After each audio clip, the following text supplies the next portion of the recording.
कुछ क्लीनिंग ऐसे होते हैं चाहे हम उसे कितना भी साफ़ कर लें वो साफ़ अच्छी तरह से नहीं होता है।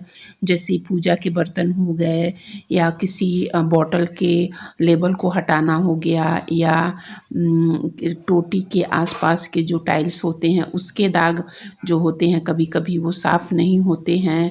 तो आज जो है कुछ क्लीनिंग टिप्स मैं आपके साथ शेयर कर रही हूँ और ये क्लीनिंग मैं वीकली करती हूँ और ये चीज़ें जो है मैं आपके साथ आज शेयर कर रही हूँ। तो hello everyone, welcome back to my channel Pushpa Singh all in one channel. आशा करती हूँ कि आप लोग बहुत ही अच्छे होंगे और इस तरह की क्लीनिंग जो होती है हमें काफ़ी जो है वो दिक्कत करती है। तो सबसे पहले जो है हमारे जो पूजा के बर्तन होते हैं यानी पूजा यूटेंसिल्स जो हमारे होते हैं वो हम कितना भी उसे साफ़ करें लेकिन कहीं न कहीं जैसे लोटे में हो गया या जो दिया हम जलाते हैं उसमें कोई ना कोई क्लीनिंग जो है वो साफ़ नहीं होती है। तो इसके लिए आज कुछ ख़ास ट्रिक्स बताऊँगी। हालाँकि मैं पीताम्बरी से इसे मैं क्लीन करती हूँ। मोस्टली वो कुछ हद तक तो साफ़ हो जाते हैं लेकिन जो हल्का-सा जो उसमें चिपचिपापन रहता है वो नहीं जाता। आप देख सकते हैं वो कितना भी मैं क्लीन करूँ वो उससे नहीं जाता है। तो सबसे पहले मैं स्कॉच ब्राइट से लेकर के और पीताम्बरी से एक बार मैं अच्छी तरह से उसको मैं क्लीन करती हूँ और फिर उसके बाद जो है इसको वॉश करती हूँ। और ये जो दिया जो होते हैं वो अभी आप देख सकते हैं जो वो नहीं निकल रहे हैं। तो इसको क्लीन करने के बाद फिर कोई भी छोटा-सा नींबू का टुकड़ा इस तरह से लेना है और जहाँ पे ज़्यादा जो कभी लोटे के अंदर मोस्टली नहीं क्लीन होता है तो लोटे के अंदर जो है उसको हम रब करेंगे और आप देखिएगा कि वो थोड़े ही समय में जो काफ़ी ज़िद्दी जो दाग हैं वो निकल जाएँगे। और जो दिया के जो कॉर्नर वाले जो ऊपर के जो होते हैं वो उसमें भी कभी-कभी ब्लैक रह जाता है तो वो साफ़ नहीं होता। आप देख सकते हैं कि ये कितनी जो है अच्छी तरह से जो है लोटा अंदर का एरिया है वो साफ़ हो गया है।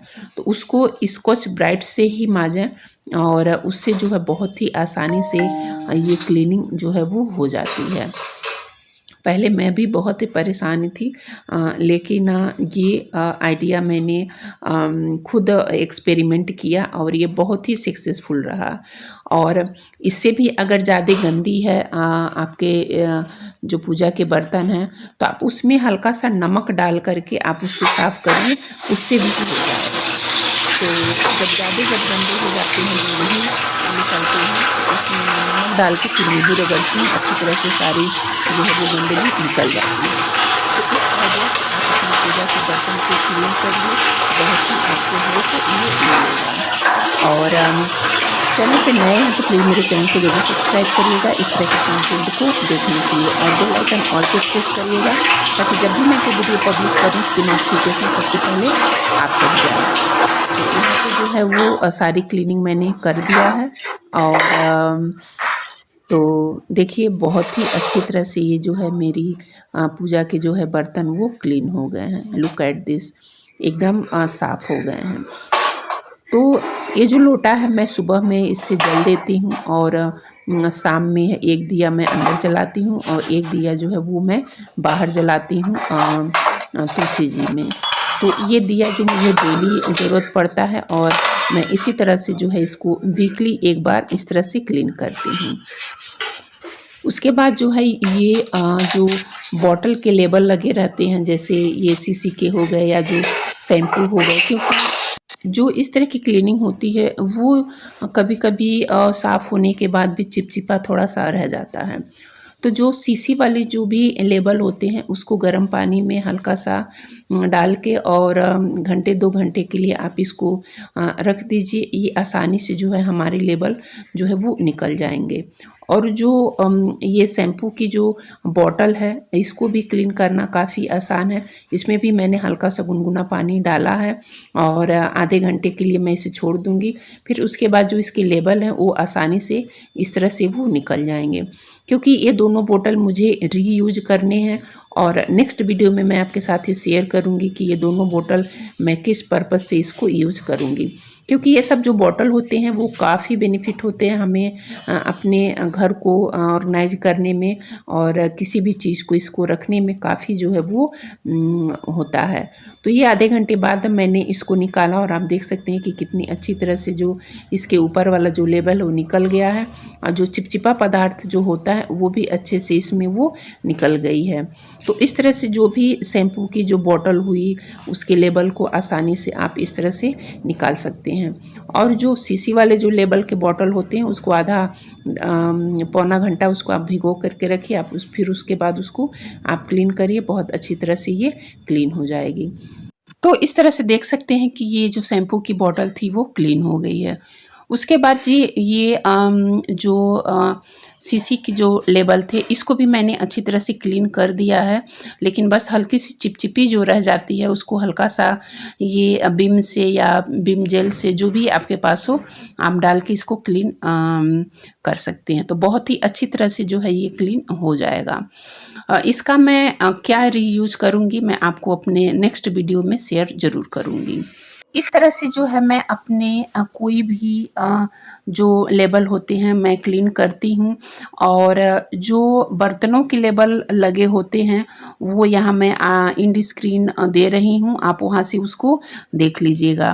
तो वो बहुत ही जो लेबल होते हैं अच्छी तरह से वो क्लीन हो जाते हैं। और इस तरह के जो सेसे होते हैं वो हमारे जो पैसे भी बचाते हैं, क्योंकि हम कुछ ना कुछ चीज़ें अपने मार्केट से ख़रीदते रहते हैं और जब चीज़ें उसको रखने के लिए, तो अगर इस तरह से साफ़ करके रखते हैं तो आपको मार्केट से ख़रीदने की ज़रूरत नहीं पड़ेगी और आपके पैसों की भी बचत हो जाएगी। अगला क्लीनिंग टिप्स है, ये बहुत ही इम्पॉर्टेंट है। जो हमारे मिल्क छन्नी होती है यानी जिससे हम अपने दूध को छानते हैं और ये हर घर में इस तरह की छन्नी होती है, कोई बड़ी होती है कोई छोटी होती है। तो मैंने इस तरह से रखा हुआ है। तो कभी कभी होता है कि हम जब दूध को छान लेते हैं तो उसको खंगाल के उसको टांग देते हैं। तो इस तरह की जो छन्नियाँ होती हैं वो धीरे धीरे इसमें एक बैड स्मेल कलेक्ट हो जाता है और जो है वो काफ़ी नुकसान देता है। तो इस तरह से जो है मैं उसको वीकली इसको मैं क्लीन करती हूँ। जो हमारी छन्नी होती है या जो दूध का बर्तन है इसी में मेरा दूध भी आता है और उसी में मैं गर्म पानी में इस छन्नी को भी डाल देती हूँ और ये जो दूध वाला बर्तन है उसमें आधा पानी डाल करके इसको थोड़ा सा वार्म करती हूँ और उसके बाद जो है इसको मैं ब्रश की सहायता से क्लीन करती हूँ। इससे ये होता है कि जो हमारी दूध के बर्तन है या जो दूध की जो छन्नी होती है ये हम प्रॉपर क्लीन नहीं करते हैं। तो इस तरह से जो है इसे हम वीक में एक बार अच्छी तरह से क्लीन करते हैं तो बहुत ही अच्छा ये रहता है, क्योंकि दूध जो है हमारे घर में डेली आते हैं और वो हम डेली जो है चाय बनाते हैं, दूध पीते हैं या पनीर बनाते हैं, एवरीथिंग कुछ भी जो दूध का काम होता है हम अपने घर में लाते हैं और करते हैं। तो जिसमें दूध आता है उसको प्रोटेक्ट रखना, उसे सुरक्षित रखना ये हमारी ही जिम्मेदारी होती है। तो इस तरह से अगर आप उसको क्लीन करते हैं तो काफ़ी बेनिफिट होता है और यकीन मानिए जो हमारा किचन है वो बिल्कुल हाइजीनिक किचन हमारा रहेगा और हमें बीमारियों से भी थोड़ी सी राहत रहेगी और हमारा किचन भी वो अच्छे से क्लीन रहेगा। तो ब्रश की सहायता से और फिर हल्का सा और इस पे विम जेल डाल करके और ब्रश की सहायता से इसको हम सारी जो छन्नी है वो क्लीन कर लेंगी। और जो भी जो हमारे चाय वाले जो छन्नी वगैरह हैं उसको मैंने एक प्रॉपर वीडियो बनाया हुआ है, उसका जो लिंक है मैं इंड स्क्रीन में दे दूँगी, आप वहाँ से उसको देख लीजिएगा। और क्योंकि जो है वो मैंने डेली बेसिस के जो बर्तन यूज करते हैं तो उस वीडियो में मैंने बताया है कि जो डेली बेसिस के जो बर्तन होते हैं उसको मैं एक बार डीप क्लीनिंग करती हूँ और उसको मैं कैसे करती हूँ। तो इंड स्क्रीन में मैं दे दूँगी, आप वहाँ से उसको देख लीजिएगा। और फिर इसी जो पानी है, इसी में जो हमारे किचन टॉवल है, जो हम अपने गैस को पोंछते हैं या काउंटर टॉप को पोंछते हैं, तो उसको भी इसी गर्म पानी में हम डाल के 5 मिनट तक, और फिर इसके बाद हम इसकी क्लीनिंग करेंगे। क्योंकि जो बर्तन मांजते हैं या जो काउंटर टॉप का जो क्लॉथ होता है, वो काफ़ी गंदी हो जाती है, तो इसको भी मैं वीक में एक बार ज़रूर क्लीन करती हूँ।